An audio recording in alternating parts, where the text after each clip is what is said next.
विद्यार्थ्यांनो, सप्रेम नमस्कार. आज आहे 26 एप्रिल. आजच्या दिवसापर्यंतच्या महत्त्वपूर्ण चालू घडामोडी प्रश्न आपल्याला बघायचे आहेत. व्हिडिओ काळजीपूर्वक बघा. ज्या गोष्टी इम्पॉर्टंट वाटतील त्या तुम्ही नोटबुकमध्ये नोट डाऊन देखील करून घेऊ शकता. पहिला प्रश्न आहे, online gaming authority of India कोणत्या कायद्याखाली स्थापन करण्यात आले आहे? ऑप्शन रीड करायला आपल्याला वेळ हवा असेल तर आपण व्हिडिओ पॉज करून ऑप्शन रीड करा.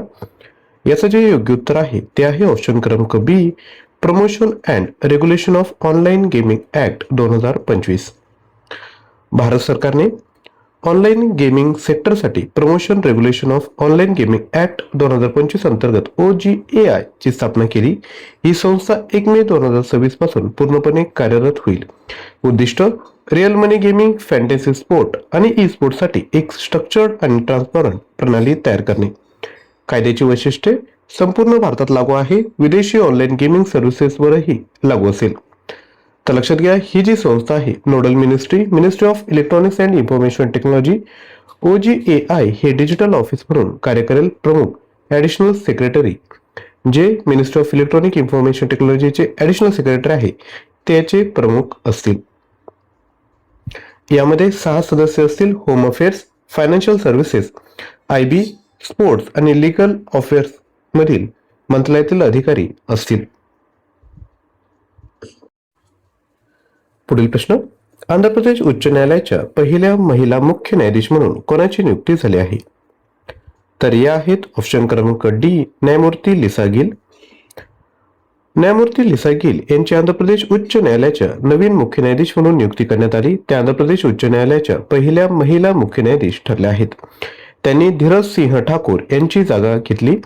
या नियुक्तीपूर्वी त्या पंजाब आणि हरियाणा उच्च न्यायालयात कार्यरत होत्या.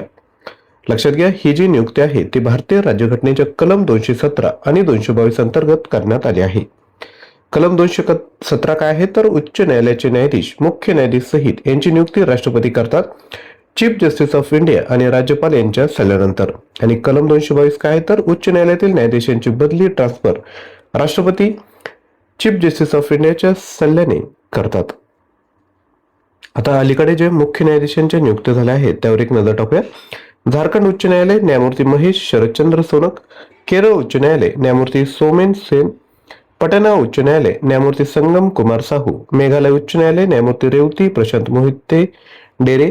सिक्कीम उच्च न्यायालय न्यायमूर्ती A मोहम्मद मुस्ताक. मद्रास उच्च न्यायालय न्यायमूर्ती सुश्रुता अरविंद धर्माधिकारी. यानंतर पुढील प्रश्न, अलीकडे सर्वोच्च न्यायालयाने रस्ते सुरक्षेला जीवनाचा अधिकार चा भाग कोणत्या अनुच्छेदाखाली मानले आहे? तर याचं जे राईट आन्सर आहे ते आहे अनुच्छेद 21. सुप्रीम कोर्टाने PIL वर सुनावणी करत हा महत्वाचा निर्णय दिला. न्यायालयाने स्पष्ट केले की सुरक्षित रस्त्यांचा अधिकार हा अनुच्छेद 21 अंतर्गत राईट टू लाईफचा भाग आहे. भारतामध्ये वाढत्या अपघातांमुळे आणि खराब पायाभूत सुविधांमुळे हा निर्णय देण्यात आला. पुढील प्रश्न, गरिया पूजा सण मुख्यतः कोणत्या राज्यात साजरा केला जातो? उत्तर आहे ऑप्शन सी, त्रिपुरा. त्रिपुरामध्ये गरिया पूजा सण आणि बोरशो बोरोन उत्सव साजरा केला जातो. गरिया पूजा दरवर्षी बोईशाख महिन्यात साजरी केली जाते आणि यावेळी 21 एप्रिलला साजरी केली आहे. हा सण 7 दिवस चालतो. या सणात त्रिपुरातील कोकबोरोक भाषा बोलणाऱ्या जमाती आणि हलाम जमाती बाबा गरिया यांची पूजा करतात. बोरशो बोरोन उत्सव त्रिपुरामध्ये बंगाली नववर्ष साजरे करण्यासाठी केला जातो. पुढील प्रश्न, 24 एप्रिल रोजी राष्ट्रीय पंचायती राज दिवस साजरा केला जातो. पंचायतीची तरतूद भारतीय राज्यघटनेच्या कोणत्या अनुसूचित आहे? उत्तर आहे अनुसूची 11. 1870 मध्ये लॉर्ड मेयो यांनी विकेंद्रीकरणाचा ठराव आणला ज्यामुळे स्थानिक संस्थांना अधिकार मिळाले. 1882 मध्ये लॉर्ड रिपन यांनी निवडून आलेल्या स्थानिक मंडळांचा आराखडा दिला. याला भारतातील स्थानिक लोकशाहीचे मॅग्ना कार्टा म्हटले जाते. 1919च्या मॉन्टेग्यू चेम्सफोर्ड सुधारणा अंतर्गत स्थानिक शासन प्रांताकडे सोपवले गेले. पंचायतीसाठी बनवलेल्या समित्या बघा. बलवंतराय मेहता समिती 1957, अशोक मेहता समिती 1977, दांतेवाला समिती 1978, हनुमंतराव समिती 1984, GVK राव समिती 1985, LM सिंघवी समिती 1986 तर गाडगीळ समिती 1988. कलम 40 पंचायतीबाबत मार्गदर्शक तत्वांमध्ये उल्लेख आहे. 73वा घटना दुरुस्ती कायदा 1992 अंतर्गत पंचायत राज प्रणाली लागू करण्यात आली. अतिरिक्त माहिती, दरवर्षी 24 एप्रिल रोजी राष्ट्रीय पंचायती राज दिवस साजरा केला जातो. यावर्षी 16वा राष्ट्रीय पंचायती राज दिवस साजरा केला जाईल. पुढील प्रश्न, नांदेडला भास्करराव यांचे नुकतेच निधन झाले, ते कोणत्या राज्याचे माजी मुख्यमंत्री होते? उत्तर आहे ऑप्शन बी, आंध्र प्रदेश. युनायटेड आंध्र प्रदेशचे माजी मुख्यमंत्री नांदेडला भास्करराव यांचे 90व्या वर्षी हैदराबाद येथे निधन झाले. युनायटेड आंध्र प्रदेश म्हणजे काय? हैदराबाद तेलंगणाचं विलीन होण्याच्या आधी जो कंप्लीट आंध्र प्रदेश होता त्याचे माजी मुख्यमंत्री होते. ते आंध्र प्रदेशच्या इतिहासातील सर्वात कमी काळ म्हणजे 1 महिना 16 ऑगस्ट 1984 ते 16 सप्टेंबर 1984 मुख्यमंत्री होते. 1984 मध्ये NT रामाराव उपचारासाठी अमेरिकेत गेले असताना त्यांनी मुख्यमंत्री पदाची शपथ घेतली होती. ते तेलुगू देशम पक्षाचे संस्थापक सदस्य होते आणि नंतर खम्मम येथून खासदारही झाले. पुढील प्रश्न, 1 जानेवारी 2009 किंवा त्यानंतर जन्मलेल्या लोकांसाठी तंबाखू खरेदीवर आयुष्यभर बंदी घालणारा ऐतिहासिक कायदा कोणत्या देशाने केला? उत्तर आहे युनायटेड किंगडम. UK संसदेने टोबॅको अँड वेब्स बिल मंजूर केला. या कायद्यानुसार 1 जानेवारी 2009 किंवा त्यानंतर जन्मलेल्या व्यक्तींना आयुष्यभर तंबाखू उत्पादने खरेदी करणे बेकायदेशीर असेल. सरकारचे उद्दिष्ट स्मोक फ्री जनरेशन तयार करणे. यामुळे इंग्लंडमध्ये दरवर्षी होणाऱ्या सुमारे 64,000 मृत्यूंना आळा बसवणे अपेक्षित आहे.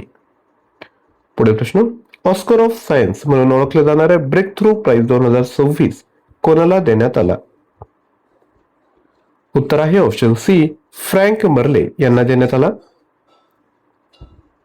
अधिकची माहिती, फ्रेंच गणितज्ञ फ्रँक मर्ले यांना 2026 मध्ये ब्रेक थ्रू प्राइज देण्यात आला. हा पुरस्कार ऑस्कर ऑफ सायन्स म्हणून ओळखला जातो. विजेत्याला $3 मिलियन इतकी रक्कम दिली जाते. त्यांना नॉन लिनियर इव्होल्युशन इक्वेशन आणि वेव्ह सिस्टीम मधील योगदानासाठी सन्मानित करण्यात आले. एप्रिल 2026 मध्ये लॉस एंजेलिस येथे घोषणा झाली. ब्रेक थ्रू प्राइज बद्दल स्थापना झाली 2012 मध्ये. हा विज्ञान क्षेत्रातील मोठा जागतिक पुरस्कार आहे. मुख्य क्षेत्रे मॅथमॅटिक्स, फंडामेंटल फिजिक्स आणि लाईफ सायन्सेस. पुढील प्रश्न, एम्बरच्या ग्लोबल इलेक्ट्रिसिटी रिव्ह्यू 2026 अहवालानुसार 2025 मध्ये कोणत्या देशाने युनायटेड स्टेट्सला मागे टाकत सर्वाधिक सोलर कॅपॅसिटी स्थापित केली? याचं जे योग्य उत्तर आहे ते आहे ऑप्शन क्रमांक बी, भारत. एम्बरच्या ग्लोबल इलेक्ट्रिसिटी रिव्ह्यू 2026 अहवाल प्रसिद्ध झाला आहे, जो 2025 मधील जागतिक वीज उत्पादन आणि स्वच्छ ऊर्जेच्या ट्रेंडचे विश्लेषण करतो. 2025 मध्ये जगातील 33.8 वीज रिन्युएबल एनर्जीमधून आली, जी पहिल्यांदाच कोळशाला 33% मागे टाकते. भारताने 2025 मध्ये विक्रमी 38 गिगावॅट सोलर कॅपॅसिटी जोडली आणि यूएसएला मागे टाकून चीननंतर दुसऱ्या क्रमांकाचा सोलर इन्स्टॉलर बनला. जागतिक वीज मागणीतील वाढीपैकी 75% वाढ सोलर एनर्जीने पूर्ण केली.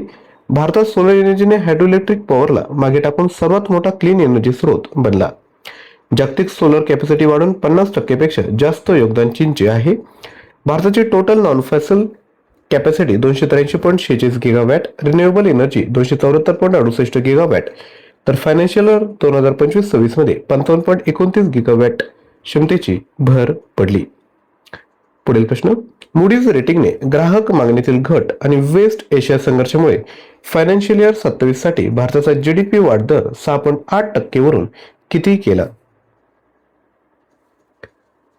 तर याचं योग्य उत्तर आहे 6%. मूडीने भारताचा फायनान्शियल इयर 2026-27 GDP ग्रोथ अंदाज 6.8% वरून 6% केला. याचं कारण काय? वेस्ट एशियामधील तणाव, वाढणारे ऊर्जा खर्च, कमी होत चाललेली ग्राहक मागणी. तथापि फायनान्शियल इयर 26 साठी अंदाज 7.6% कायम ठेवला आहे. भारत आपल्या ऊर्जा गरजांसाठी मिडल ईस्टवर मोठ्या प्रमाणावर अवलंबून आहे. तेल आणि गॅसच्या वाढत्या किमतीमुळे इम्पोर्ट बिल वाढेल. भारताच्या रेमिटन्सचा सुमारे 103 भाग खाडी देशांकडून येतो, ज्यात घट होण्याची शक्यता आहे. मूडीज कॉर्पोरेशन काय आहे? तर जगातील बिग 3 क्रेडिट रेटिंग एजन्सी पैकी एक म्हणजे S&P आणि फिच सोबत. मुख्यालय आहे न्यूयॉर्क USA आणि स्थापना झाली 1909. जॉन मूडी यांनी याची स्थापना केली. Strategic petroleum reserve Bharat. ठिकाणे आहे विशाखापट्टणम, मंगळुरू आणि पाडूर, कर्नाटक. क्षमता आहे 5.33 मिलियन मेट्रिक टन म्हणजे जवळपास 38 मिलियन बॅरेल. तर विद्यार्थ्यांनो, अशा पद्धतीने एकूण 10 प्रश्न बघितलेत. आता कालच्या व्हिडिओतील प्रश्नांची रिव्हिजन करूयात. प्रधानमंत्री इंटर्नशिप स्कीम 2026च्या सुधारित नियमानुसार इंटर्नना मिळणारे मासिक स्टायपंड वाढून किती केले आहे? तर विद्यार्थ्यांनो, जेवढे आपण प्रश्न बघणार आहोत ना, त्याचा विद्यार्थी मित्रांनो आपण मॉक सराव करू शकता. प्रत्येक प्रश्नाचं उत्तर खाली कमेंट करा. याचा राईट आन्सर आहे ऑप्शन सी 9000. सीबीआयने डिजिटल अरेस्ट फसवणूक थांबवण्यासाठी आणि नोटीस सत्यापनासाठी कोणता AI चॅटबॉट लॉन्च केला? उत्तर आहे ऑप्शन ए अभय.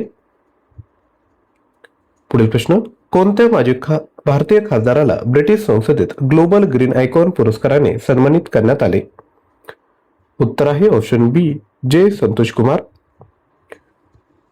अलीकडे शेखाझील पक्षी अभयारण्य भारताच्या 99व्या रामसर स्थळ म्हणून घोषित करण्यात आले, ते कोणत्या राज्यात आहे? उत्तर आहे उत्तर प्रदेश. भारताच्या पहिल्या state of India bats report नुसार कोणत्या राज्यात वाटवगळ्यांची सर्वाधिक विविधता आहे? उत्तर आहे ऑप्शन सी पश्चिम बंगाल. नेक्स्ट, 114वा ऐतिहासिक सुवारू महोत्सव कोणत्या राज्यात साजरा करण्यात आला? उत्तर आहे Assam. World book and copyright day दरवर्षी कधी साजरा केला जातो? उत्तर आहे 23 एप्रिल. 40 वर्षांनंतर ब्लॅक पॅन्थर कोणत्या प्राणी संग्रहालयात पुन्हा आणण्यात आला? उत्तर आहे ऑप्शन बी इंदिरा गांधी प्राणी संग्रहालय, विशाखापट्टणम. अलीकडे चर्चेत असलेला रेलोस करार कोणत्या दोन देशांदरम्यान रेसिप्रोकल लॉजिस्टिक एक्सचेंजशी संबंधित आहे? उत्तर आहे भारत आणि रशिया. PSA चॅलेंजर टूर 2026 मध्ये पुरुष गटाचे विजेते कोण ठरले? उत्तर आहे ऑप्शन बी सूरज कुमार चंद. विद्यार्थ्यांनो, यानंतर तुमच्यासाठी प्रश्न, ऍपलचे नवीन CEO म्हणून कोणाची नियुक्ती झाली जे 1 सप्टेंबर 2026 रोजी टिम कुक यांची जागा घेतील? तर या प्रश्नाचं उत्तर खाली कमेंट करायचंय. तसेच चालू घडामोडी मटेरियल आपल्याला पाहिजे असेल तर फक्त 99 रुपयात तुम्हाला जानेवारी 24 पासून डिसेंबर 26 पर्यंतच्या PDF फाईल मिळून जातील. सोबत जे महत्त्वपूर्ण चालू घडामोडी टॉपिक आहेत त्यावर PDF आणि ऑनलाईन टेस्ट असा परिपूर्ण कोर्स फक्त 99 रुपयामध्ये मिळेल. याकरता ज्ञानवंदन न्यूजपीटर ॲप डाउनलोड करा आणि हा कोर्स परचेस करा. लिंक डिस्क्रिप्शन बॉक्समध्ये दिली आहे. आणि विद्यार्थ्यांनो, कंटेंट आवडला असेल तर नक्की लाईक करा, हाई बटनावर क्लिक करा आणि चॅनलला देखील सबस्क्राईब करा. दररोज चालू घडामोडी क्विज सॉल्व्ह करण्याकरता QR कोड स्कॅन करून टेलिग्राम चॅनल जॉईन करायचं आहे. थँक्यू.